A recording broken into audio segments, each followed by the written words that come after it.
అన్నా, ట్రంప్ అన్నా, sorry, gold man. బాగుండవా? ఇప్పుడు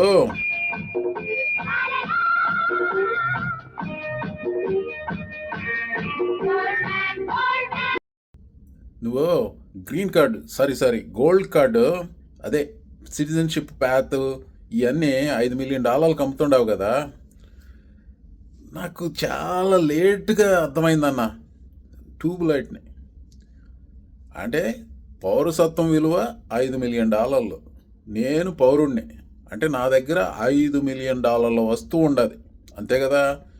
ఓ పని చేద్దాం, నేను నీ ప్రభుత్వానికి అమ్మేస్తా, 10% డిస్కౌంట్ ఇస్తా, 10%. నువ్వు కూడా ఒక తెల్లాడికి అమ్ముకో, ఆడు $5 మిలియన్ ఇచ్చాడు అనుకో, అంటే నీకు ఇంకా ఒక 10% ప్రాఫిటే కదా. భేష్ అని డీల్ అన్నా. అదే గాడ్ ఫాదర్లో చెబుతాడే కార్లియోని, డాన్ కార్లియోని, ఏమంటాడు? I'm going to make him an offer he can't refuse. It's an offer you cannot refuse అన్న. సరే, నాకు సిటిజన్షిప్ వచ్చిందంటావా? ఏదో తప్పలు పడ్డాలే 90ల్లో. ఏమైందంటే, నీకు ముందు ఇంకో ప్రెసిడెంట్ ఉన్నాడు, ఆయన పేరు రానల్డ్ రేగన్. ఆయనను గోర్బచేవ్ కలిపి ఒక ఒప్పందానికి వచ్చారు. ఆ ఒప్పందం ప్రకారం అమెరికాలో ఉండే ఇదేదే రసాయన ఆయుధ డిపోలు ఉన్నాయి, ఆ రసాయన ఆయుధ డిపోల్లో ఉండే కెమికల్స్ని తగలబెట్టాల.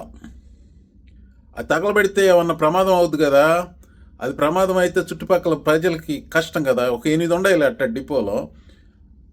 వాళ్ళనే సేఫ్గా బయటికి పంపించాలంటే దానికి ఒక పథకం కావాలన్నారు.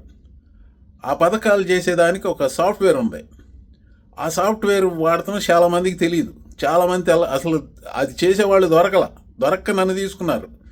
నేను అదే పని గ్రీన్ కార్డు దానికి అప్లై చేసిన తర్వాత సిటిజన్షిప్ వచ్చింది.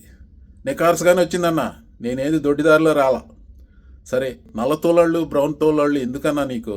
స్వచ్ఛంగా అంత తెల్లాళ్ళని తోలుకొచ్చుకో, ఇక్కడ ఈ దేశాన్ని మార్చేసుకో. మా సావేదం ఏం తత్వంలో ఎక్కడికో పోయి నీ అంకమ్మ.